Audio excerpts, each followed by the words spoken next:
Shalom, selamat pagi jemaat yang terkasih dalam nama Tuhan. Mari sebelum kita memulai aktivitas kita di sepanjang hari ini, kita awalinya terlebih dahulu dengan membaca firman Tuhan dari Yehezkiel pasal yang keempat dan kelima. Demikian firman Tuhan.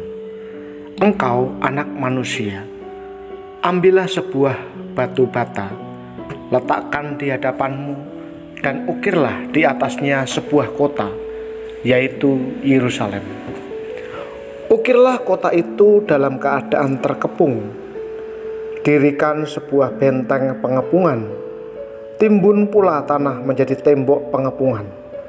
Tempatkan perkemahan tentara dan susun alat-alat pendobrak sekeliling kota itu.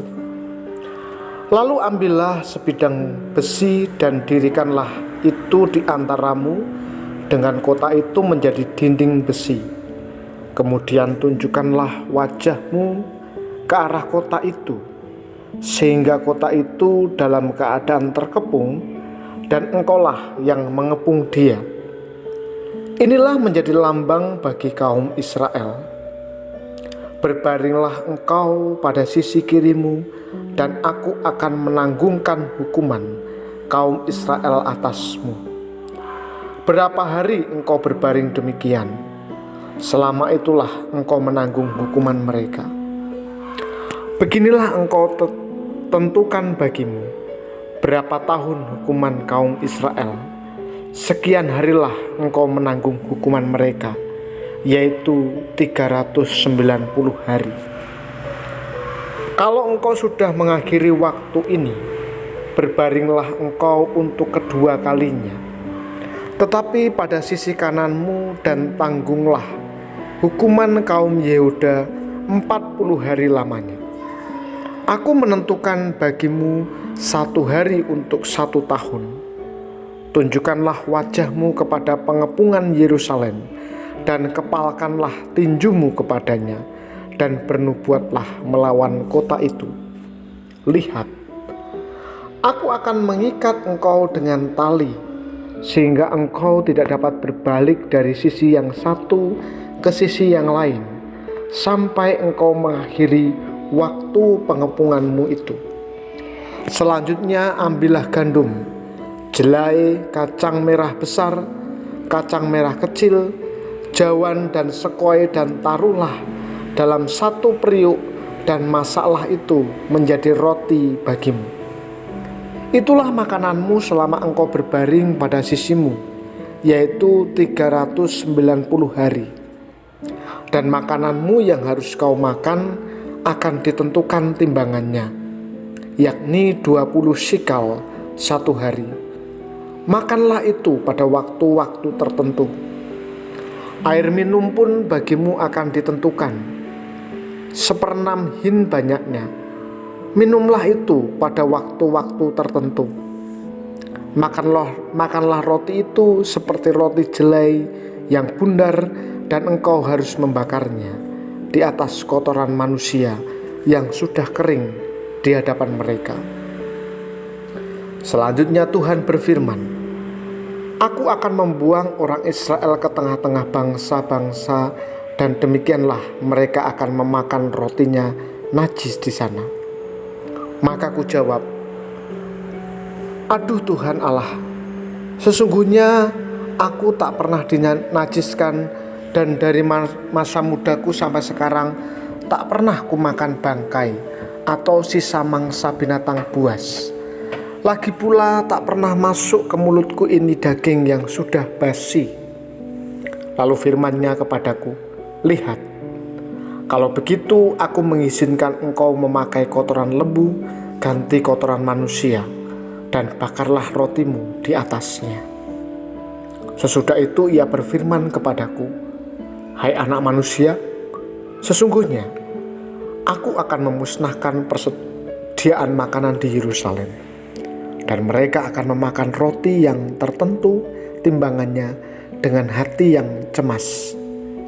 Juga mereka akan minum air dalam ukuran terbatas dengan hati yang gundah gulana, dengan maksud supaya mereka kekurangan makanan dan minuman, dan mereka semuanya menjadi gundah gulana, sehingga mereka hancur di dalam hukumannya.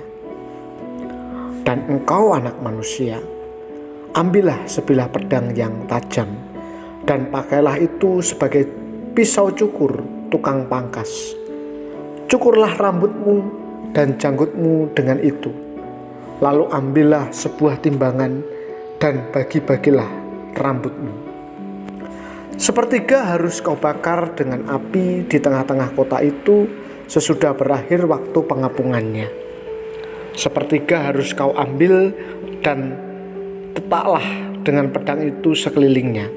Dan sepertiga lagi hamburkanlah ke dalam angin, dan aku akan menghunus pedang dari belakang mereka. Engkau harus mengambil sedikit dari rambut itu dan bungkus di dalam panca kainmu. Dan sekali lagi engkau harus mengambil daripadanya. Buangkan ke dalam api dan hanguskan dia di sana. Dari sana akan keluar api untuk memakan seluruh kaum Israel. Dan berkatalah kepada mereka, beginilah firman Tuhan Allah, inilah Yerusalem. Di tengah-tengah bangsa-bangsa kutempatkan dia, dan sekelilingnya ada negeri-negeri mereka. Ia sudah memberontak terhadap peraturanku lebih jahat daripada bangsa-bangsa, dan terhadap ketetapan-ketetapanku lebih jahat dari negeri-negeri yang di sekitarnya. Karena mereka menolak peraturan-peraturanku dan kelakuan mereka tidak selaras dengan ketetapan-ketetapanku. Sebab itu beginilah firman Tuhan Allah, oleh karena engkau lebih jahat daripada bangsa-bangsa yang di sekitarmu dan kelakuanmu tidak selaras dengan ketetapan-ketetapanku, dan engkau tidak melakukan peraturan-peraturanku, bahkan engkau melakukan peraturan-peraturan bangsa-bangsa yang di sekitarmu. Sebab itu beginilah firman Tuhan Allah, lihat, aku sendiri akan menjadi lawanmu, dan aku akan menjatuhkan hukuman kepadamu di hadapan bangsa-bangsa. Oleh karena segala perbuatanmu yang keji dan kuperbuat terhadapmu yang belum pernah kuperbuat dan yang tidak pernah lagi akan kuperbuat. Sebab itu di tengah-tengahmu ayah-ayah akan memakan anak-anaknya, dan anak-anak memakan ayahnya, dan aku akan menjatuhkan hukuman kepadamu. Sedang semua yang masih tinggal lagi daripadamu akan kuhamburkan ke semua penjuru angin. Sebab itu, demi aku yang hidup,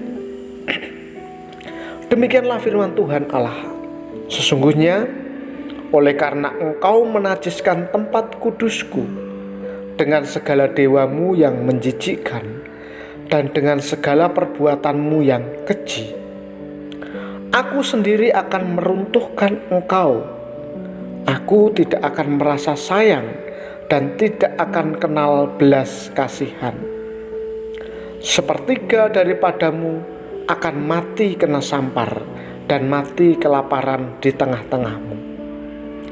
Sepertiga akan tewas dimakan pedang di sekitarmu, dan sepertiga lagi akan kuhamburkan ke semua mata angin, dan aku akan menghunus pedang dari belakang mereka.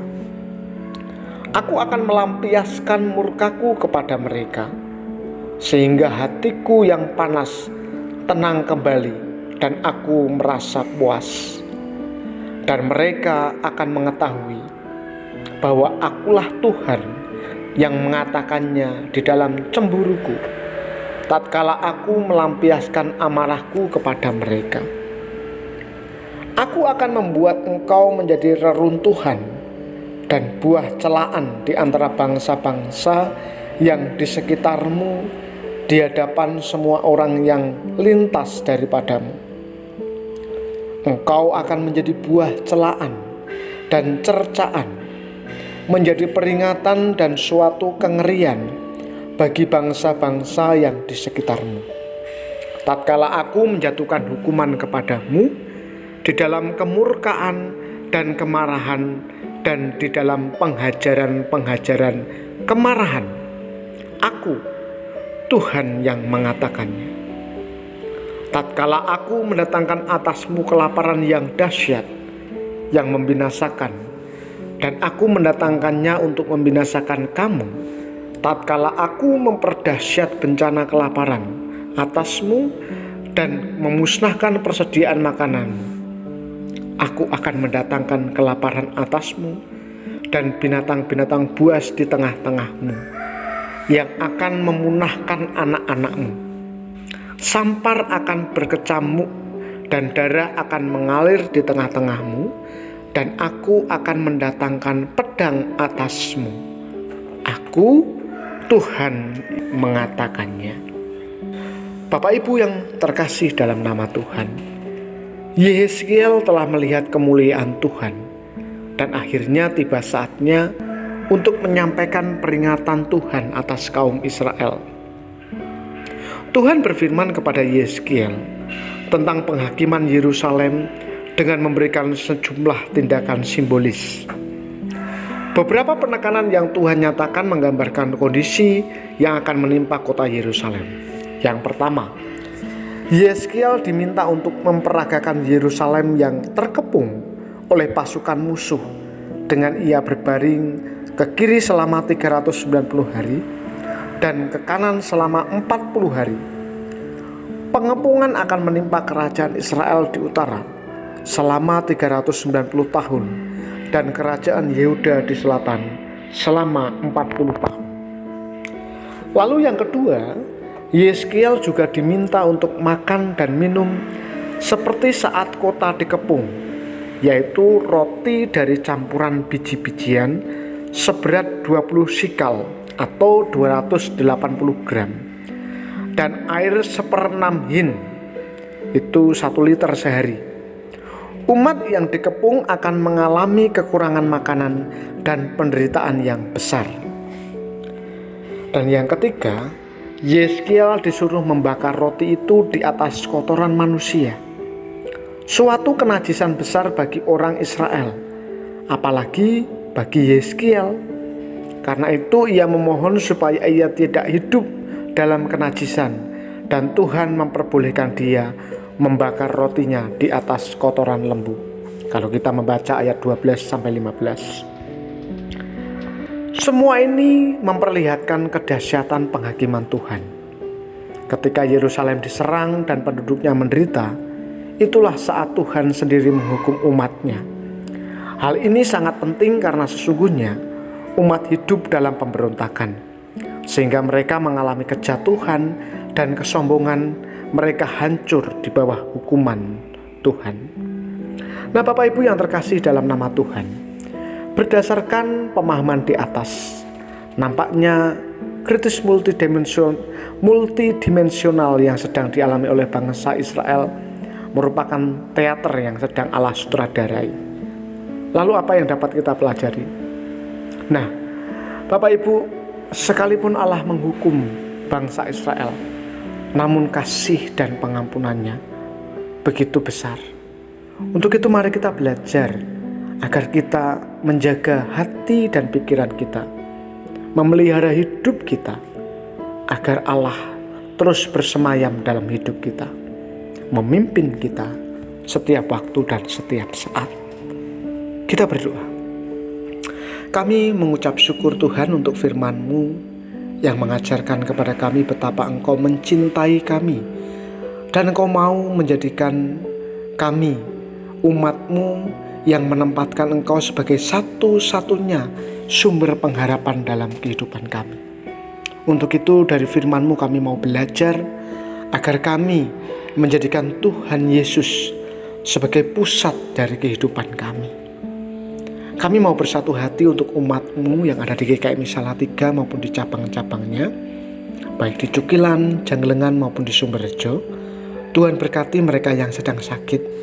Tuhan jamah, Tuhan sembuhkan mereka. Tuhan juga memberkati jemaat Tuhan yang sedang bergumul dalam ekonomi. Tuhan kiranya terus memberkati pekerjaan mereka.